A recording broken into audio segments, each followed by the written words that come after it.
So we're in chapter 8, and we're dealing with exponential and logarithmic functions. And we're going to skip over 8.1 and 8.2 right now. We don't need those two sections to go into 8.3, and because of time, we'll just have to see if we can come back to 8.1 and 8.2. They are important, but if you continue on in math and you get into college algebra, these two sections, 8.1 and 8.2, will be introduced and gone over as if you've never had them. So you're not missing out on things for a future math course. We're just going to see how our time goes on whether we want to come back and deal with those sections. So 8.3, page 673. Probably one of the most important phrases that you need to make yourself aware of is at the very top of the page. Logarithms are exponents. So basically we're getting into, for some of you, a brand new area, logarithms. And logarithms are written, abbreviated as just log. And we'll get into different types of logs later on. But right now we'll just deal with the phrase log or logarithm. And what that means is that if we don't know the number, let me change this. Let's change that to an x. If we are looking for that exponent and we don't know it, using logarithms helps us discover what that exponent is. Now, obviously, when you look at this one, you know that the exponent is 2. Not real hard to figure out. But there are some tricks, and there are some ways to find out what logarithms are using a few of those tricks. And one of the things that's important, too, is not really important, but just some trivia, is that logarithms were pretty much invented because we didn't have calculators. So you couldn't figure out the answer nearly as easily as we can today with a calculator. So logarithms helped you to do that. So let's look at, we have two different forms we're looking at. We've got writing equations in what's called logarithmic form, and then we've got a way to write things in exponential form. So if we have something in exponential form, and it's written like that, x equals a number to the y power. The way you can write that in logarithmic form is it would look like this. Y equals log with a base of b x. So notice we have the exact same three letters here, and as we do here, we just have them in different orders.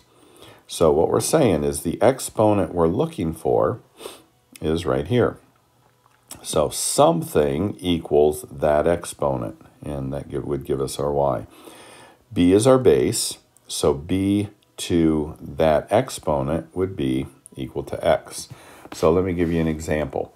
If I had 8, let me write this in ink, 8 equals 2 cubed.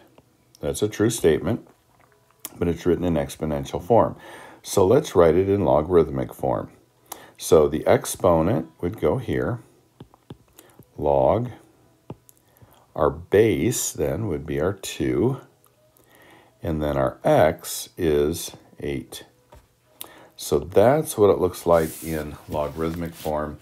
That's what it looks like in exponential form. I would write this down in your notes, either this equation or this similarity or this, so that when you're doing problems, you can change from logarithmic form to exponential or exponential back to logarithmic without much trouble, because there are going to be times, there are going to be a lot of times when you're going to go back and forth like that.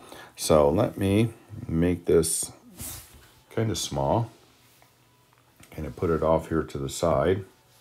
If I can do that. And we will do a couple practice here.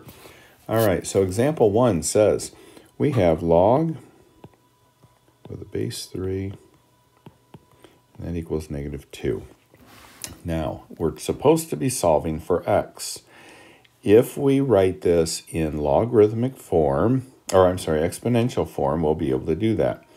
So what does that mean? That means that we're going to take our 3,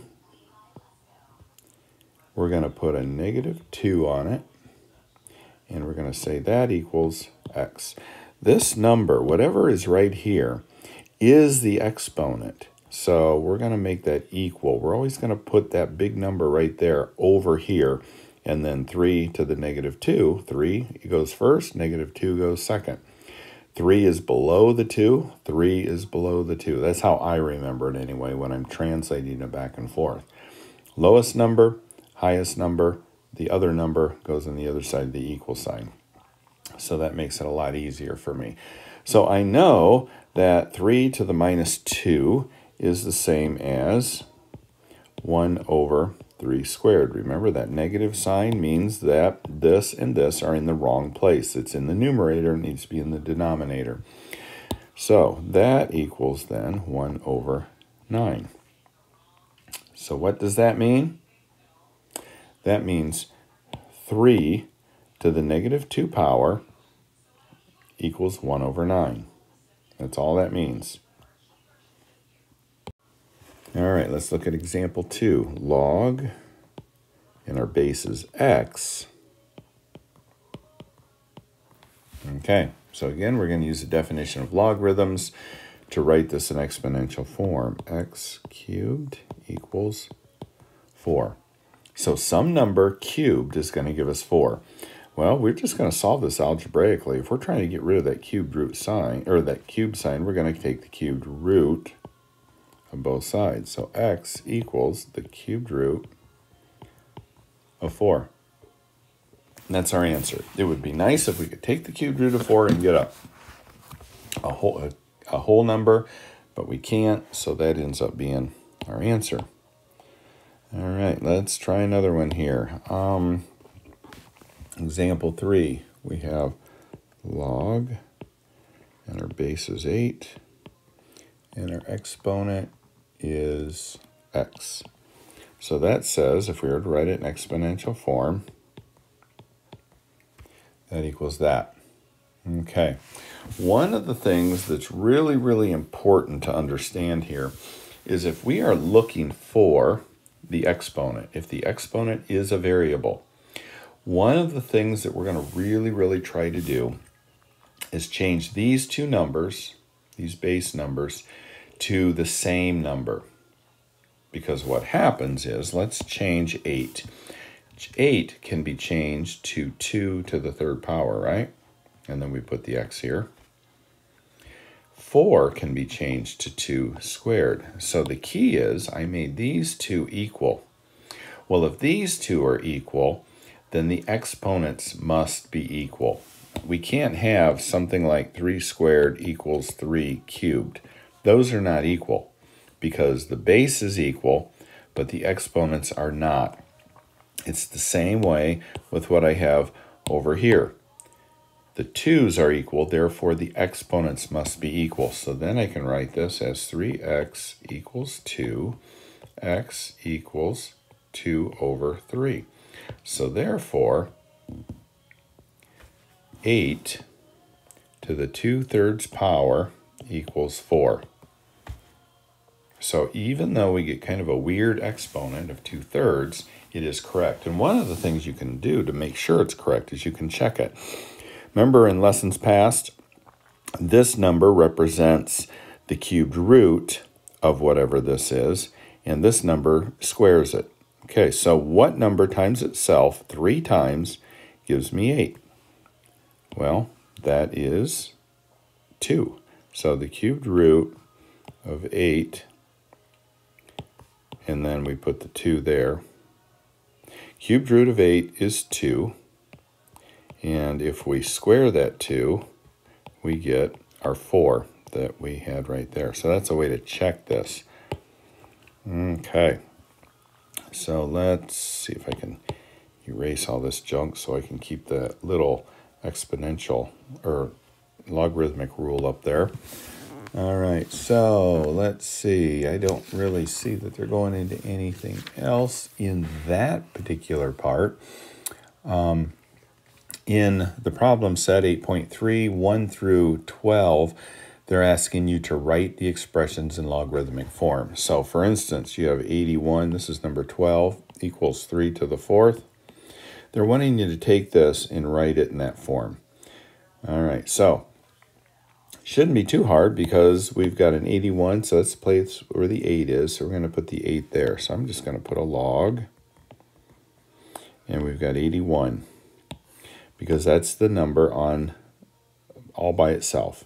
That's the number all by itself. The 3 is in the same position 2 is. Where did the 2 go over here? The 2 is the base. So we'll put the 2 down here.